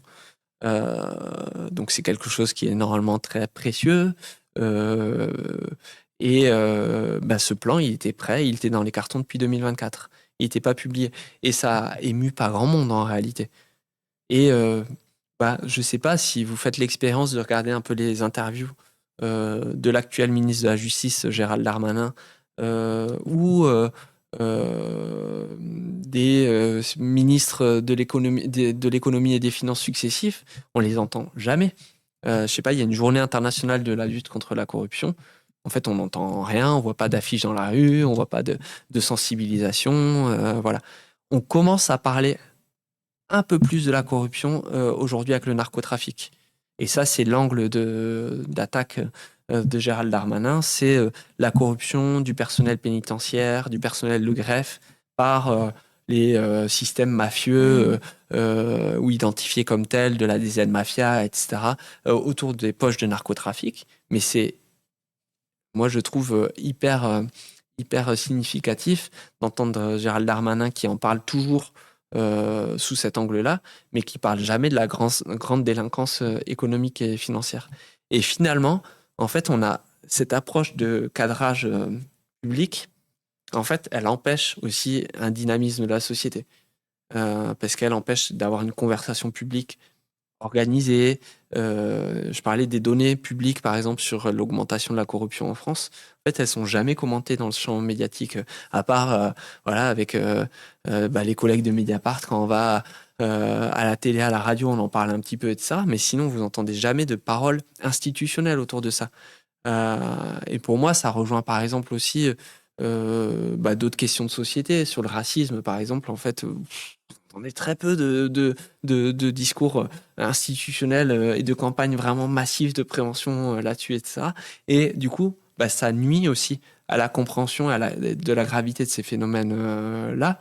Et du coup, ça maintient aussi une forme d'ignorance dans la société de ces sujets. Mais le paradoxe, c'est que, on l'avait observé au moment des Gilets jaunes, par exemple. Pour moi, le mouvement des Gilets jaunes, c'est peut-être, même s'il était complètement protéiforme, etc., mais le premier mouvement social autour de la corruption en France. Voilà, à l'image de ce qu'on a pu voir dans d'autres pays, etc. Et encore une fois, c'était formulé de manière parfois dure à attraper, etc., mais on sentait qu'il y avait vraiment cette dimension-là et qui a été confirmée par ailleurs par toutes les remontées des cahiers de doléances et de ça, où en fait la question de la probité et de la corruption, elle a été extrêmement présente et classée en numéro 1, bien loin par exemple des débats autour des capacités d'immigration. Voilà. Or, dans le champ médiatique, c'est l'inverse qu'on observe. On a une remarque de Romanal qui dit c'est super intéressant comme notion. Où est-ce qu'on met le curseur dans notre société sur les actes qui disqualifient d'appartenir à la représentation politique? Moi, j'ai envie de te demander, qu'est-ce que les électeurs et électrices jugent vraiment inacceptable? Déjà, ça rejoint la question de pourquoi on vote. Quelle est la motivation du vote? Effectivement, si dans les représentations qu'on se fait des systèmes clientélistes, en fait, si c'est des formes de remerciement personnel et si on en cherche un bénéfice personnel ou des formes d'accommodement, quoi, parce que oui, le maire, il est arrangeant. Ou à l'inverse, si je vote pas pour lui, peut-être que on va perdre des subventions pour mon association, etc. En fait, c'est vrai que là, on se met pas dans des dynamiques électorales, en fait, qui permettent l'émergence de questionnements sur l'intérêt général. En fait, l'intérêt général, c'est pas la combinaison d'intérêts particuliers. C'est pas 1 plus 1 plus 1 plus 1 plus 1. C'est des choses qui nous dépassent, en fait. Et c'est ça qui est compliqué dans des contextes électoraux, surtout, et j'ai envie de dire même dans des contextes municipaux, quoi. Où en fait, même à l'échelle de grandes villes, en réalité, assez vite, on peut être dans ce type de contingence-là. Et je pense que c'est humain, mais que du coup, ça implique aussi d'avoir des discours. Je parlais de discours institutionnels, mais on pourrait aussi parler des discours des forces politiques, des acteurs de la société civile, des médias, qui organisent aussi cet espace de discussion-là et qui permettent vraiment de replacer au cœur de la discussion publique la question de savoir quels sont les intérêts qui sous-tendent les décisions qui sont prises par nos représentants, quoi. On a une question pratique de Ox Le Brouch. La promesse de faveur pour remplir sa liste pour les élections est-elle répréhensible ou est-ce que c'est une zone grise mise à disposition de terrain, mise à disposition d'espaces publics pour étendre une terrasse, etc. Est-ce que c'est pas la définition même du clientélisme? Oui, c'est à minima du clientélisme, mais si vous avez un candidat qui promet la mise à disposition d'un espace public pour étendre la terrasse à un restaurateur moyennant un vote ou même le fait de rejoindre sa liste, là on est clairement sur quelque chose de pénalement répréhensible. C'est encore une fois l'utilisation d'un moyen public à des fins personnelles, en l'occurrence électoralistes, et c'est en théorie totalement prohibé par la loi. Après, encore faut-il, par ailleurs, là je me mets vraiment dans nos cuisines à Mediapart, quoi. La difficulté souvent, c'est qu'on peut nous rapporter ce type de situation, mais c'est la capacité à le prouver. Ouais, c'est exactement voilà, la question dans le chat. Ratoptas, comment prouver ce genre de truc? Ah bah c'est la grande difficulté, parfois de la zone grise aussi que peut représenter ce mode de fonctionnement, aussi l'oralité en fait des choses. Et donc nous dans ces contextes électoraux-là, c'est vrai que il y a ce qu'on entend, il y a ce qu'on nous rapporte, il y a y compris parfois des formes de on peut être gagné par des certitudes parce que on a recoupé, on pense que que la situation sur laquelle on a travaillé est potentiellement vraie à 100%, mais par contre, on n'a pas la capacité de le prouver. Et donc, en fait, souvent, on fait le choix de pas y aller. En fait, il y a un delta entre ce qu'on croit savoir, ce qu'on sait et ce qu'on peut ensuite publier. Et donc tout notre travail, c'est de diminuer cet espace-là. Et c'est frustrant, hein, mais, voilà, assez souvent on y arrive, mais la question de la capacité à documenter ces pratiques-là, elle est effectivement, à prendre en compte dans un environnement quand même où la baisse des moyens d'investigation dans la presse, notamment locale, les phénomènes d'hyperconcentration des médias locaux, en fait, tendent à réduire ces capacités-là. Et nous, ces dernières semaines, on a reçu énormément d'alertes en fait sur des communes où en fait on peut pas se déplacer. On n'a pas, voilà, on doit hiérarchiser aussi ce qu'on fait. Et ça, c'est frustrant et ça rejoint aussi la question vraiment démocratique, quoi, des contre-pouvoirs.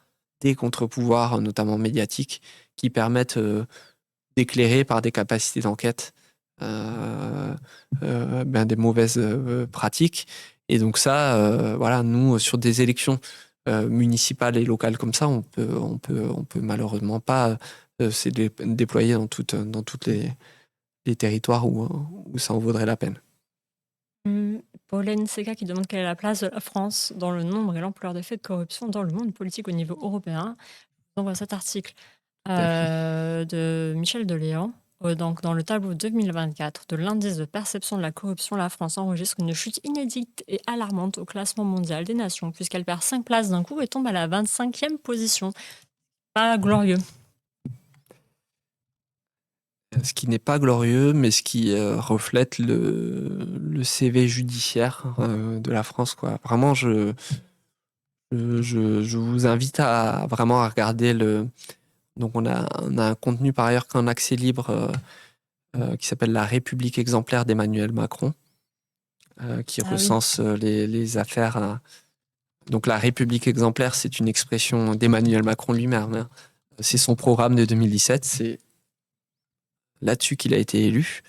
Et donc, ce long format recense, je pense qu'il faudra qu'on le mette à jour, mais recense toutes les affaires qu'on a révélées, mais aussi il y en a eu d'autres dans d'autres médias, et donc tout est synthétisé là-dessus. Et il y a d'autres formats, il y a par exemple Le temps des tempêtes de Nicolas Sarkozy, là aussi qui est un accès libre, un contenu un peu sous le même sous la même mise en scène que celui-là, qui montre là aussi la trace laissée par le quinquennat Sarkozy 2007-2012 en termes de condamnation. C'est vraiment stupéfiant. Enfin, vraiment, même quand on regarde ces affaires-là tous les jours, c'est assez ahurissant. Et ça, c'est pareil. Moi, je trouve que la question de l'héritage de ce quinquennat-là sur les mœurs politiques du moment est très, très importante. Voilà. De la même manière que je disais tout à l'heure, la tentation toujours de vouloir garder l'avenir et de pas de pas s'arrêter et de faire des pauses sur les phénomènes du passé qui structurent aussi notre manière de voir la France aujourd'hui ou la manière de certains élus de se comporter. Ben, vraiment, en 2007-2012, c'est une expérience, quoi. Non pas qu'il n'y avait pas eu des affaires avant, hein, et l'affaire Fillon est là pour bien rappeler ça aussi, parce que Pénélope Fillon travaillait pas, pardon, mais était payée par son mari bien avant ces années-là, et c'était même un sport national en France. Mais par contre, le quinquennat Sarkozy, par la gravité des affaires et le niveau d'impunité, en tout cas supposé, parce qu'ils sont aussi rattrapés aujourd'hui par toutes ces affaires. Vraiment, je trouve que c'est un tournant majeur et que même si on n'est plus avec ce personnel politique-là, il faut le regarder. Voilà. Voilà, j'ai fini de scroller en même temps que tu as fini ta phrase, c'est de dire si j'ai scrollé, c'est assez hallucinant quand tu vois personne n'est épargné. Je parce que oui, la liste est infinie exactement. Tu peux scroller très très longtemps. Il y avait une question un peu plus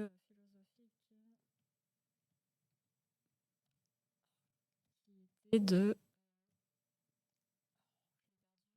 faire le pseudo de la personne, mais j'ai perdu le pseudo, mais je me souviens de la question, c'était qu'est-ce qu'il faudrait faire pour assainir notre vie politique? Ah voilà, c'était l'Asylise 83. Quelle solution aujourd'hui pour assainir la vie politique? Je pense que s'il y avait des solutions Et en main. évidentes, claires, elles seraient déjà en débat, etc. Et puis je pense que ça dépend aussi d'où on se positionne par rapport à ça, quoi.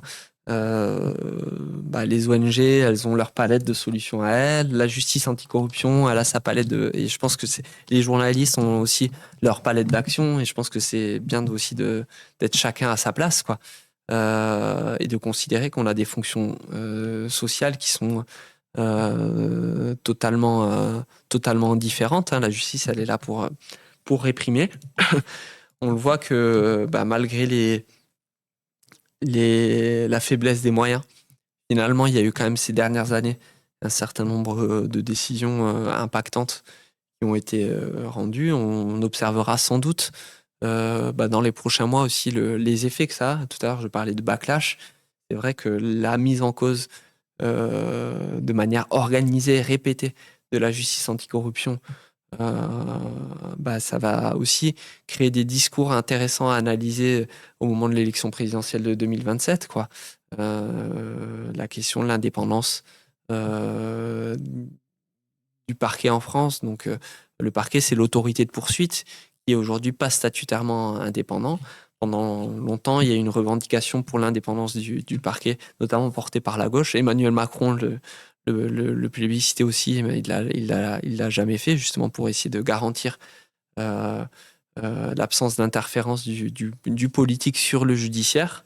Eh bien, on va voir si ces débats-là sont au cœur de la prochaine élection présidentielle, qui sera marquée quand même par le jugement en appel de l'affaire Le Pen en juillet prochain. À l'inverse, hein, on voit le discours de l'extrême droite qui est d'une virulence extrême contre l'institution judiciaire. Je rappelle le rassemblement organisé place Vauban par Marine Le Pen à la suite de sa première donc de sa condamnation en première instance, qui rappelait un petit peu quand même qu'il y avait des faux airs du Capitole quand même dans les discours.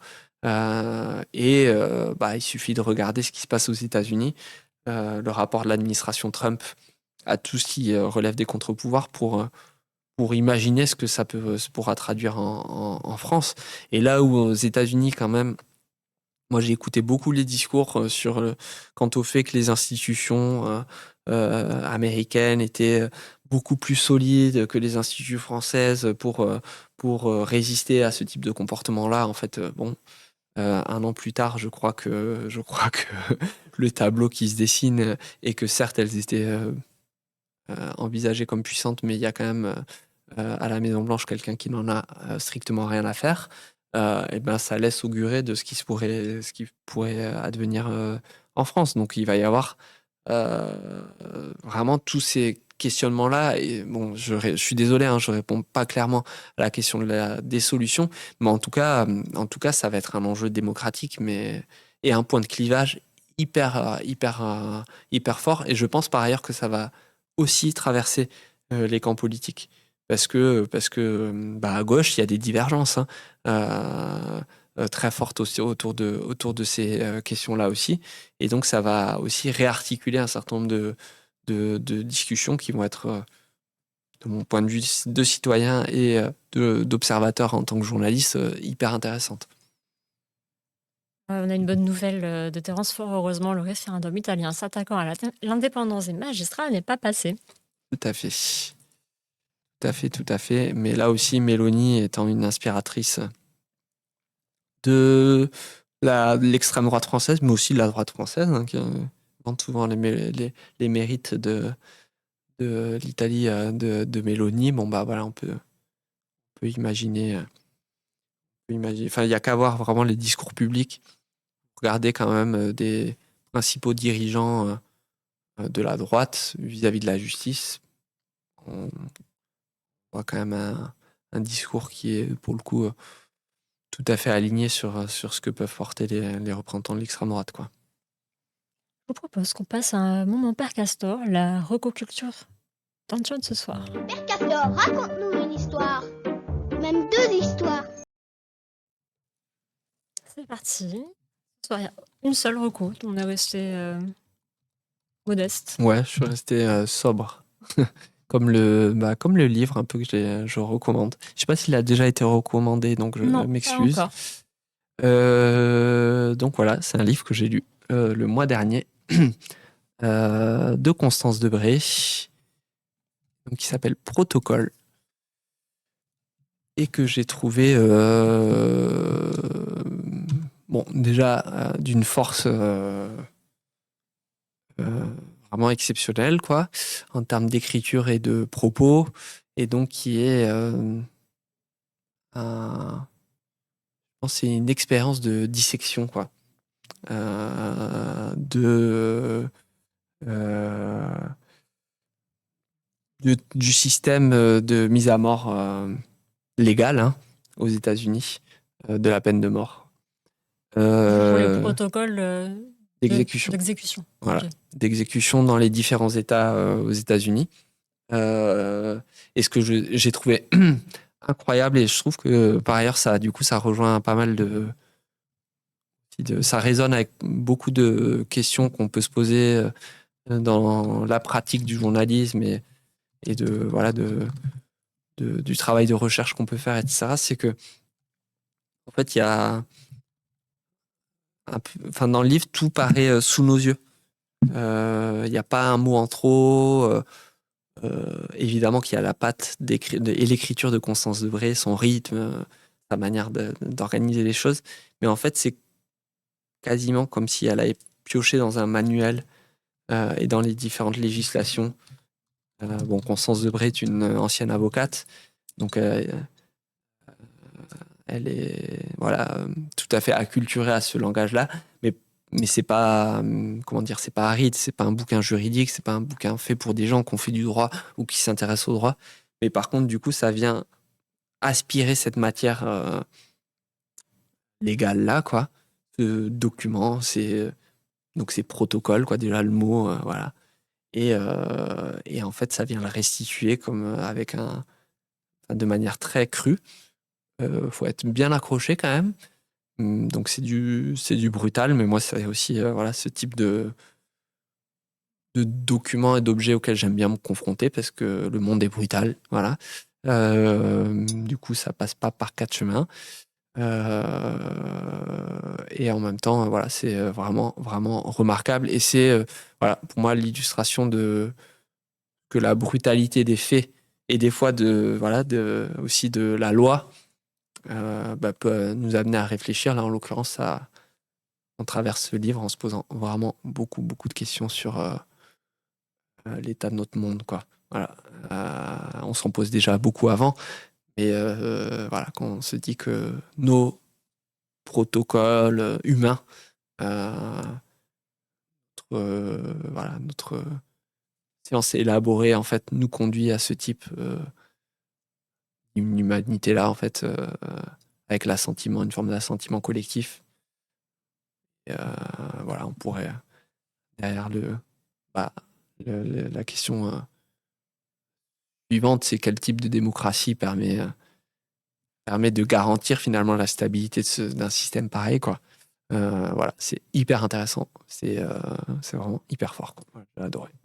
Ça fait penser, ma génération, on avait lu au lycée le dernier jour d'un condamné, Ouais.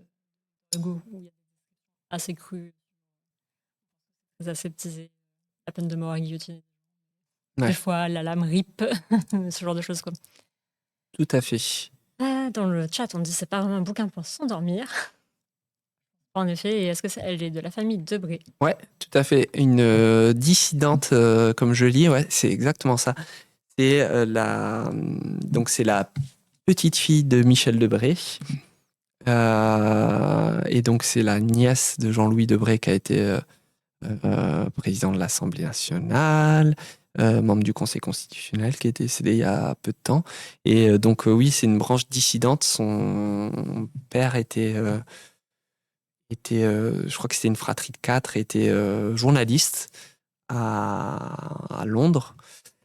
Et il a sombré dans les addictions. Et donc, elle a été pas mal élevée par son grand-père Michel Debré. Et ce que là raconte, visiblement, voilà, assez dur, froid, etc. Et elle, bah, elle a été une dizaine d'années avocate. Et je crois qu'elle a commencé à écrire en écrivant autour de ses dossiers, ses plaidoiries et tout ça, quoi. Donc voilà. Et ensuite, elle a renoncé à sa carrière d'avocate pour se lancer corps perdu dans l'écriture. Et bah, c'est un choix ouais, réussi et qui, en tout cas, nous fait du bien en tant que lecteur, quoi. Je me permets, une fois n'est pas coutume, de vous faire une mini reco. Père Castor. J'en ai parlé pendant le dernier stream avec Host, Main basse sur la ville, enquête au blanc Ménil de Nassira El Moadem. C'est, je pense, en condensé un peu le pendant peut-être de l'affaire Perdriau, de toutes les turpitudes qu'un maire peut exercer dans sa mairie et du climat de terreur qui peut y faire régner. Et comment ça peut être mis en place facilement, finalement, ça peut arriver près de chez vous. Voilà. Thierry Maignan, en Seine-Saint-Denis, qui a perdu. Oui, mais est-ce qu'il a placé quelqu'un d'autre? Ouais. Voilà. C'est le questionnement. Mais en tout cas, il a perdu hier au second tour. À voir, alors, on va voir la suite. On finit un peu plus tôt ce soir parce que Antoine avait des impératifs. En tout cas, merci beaucoup. Merci le chat pour toutes vos questions. Je vous remets le lien vers l'offre spéciale si vous voulez vous abonner en réduction à Mediapart. Voilà, n'oubliez pas. Ah, et Apo Bayrou a perdu, tout à fait. Abonnez-vous. Il va être jugé en appel dans l'affaire des assistants du Modem entre septembre et octobre prochain. Voilà. Merci beaucoup. Merci pour vos Merci. messages. Alors, vous retrouvez Host ce vendredi de 10h à midi. Je ne sais pas encore qui l'aura invité. Et moi, vous me retrouvez lundi prochain à partir de 18h avec Jade Lingard pour revenir sur son reportage. Elle est allée au Japon. Je vous mets le lien si vous voulez lire 15 ans après la catastrophe Fukushima. Elle est allée au Japon pour constater par elle-même, par rapport à ce qu'on peut entendre en éléments de langage, personne n'est mort de cet accident nucléaire, à part les morts du tsunami, tout va bien, c'est sous contrôle. Quid sur place. Voilà. Avant qu'on se quitte, bien sûr, je lance un raid. On va voir qui est en ligne ce soir.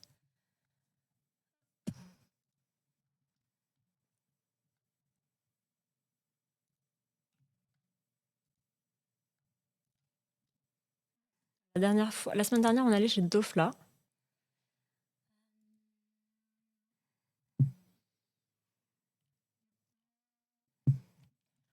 Vous envoyez chez Le Moicast. Je vois une nouvelle génération de mères. Donc, je pense que c'est vraiment parfait. Passez une bonne soirée et on se retrouve la semaine prochaine.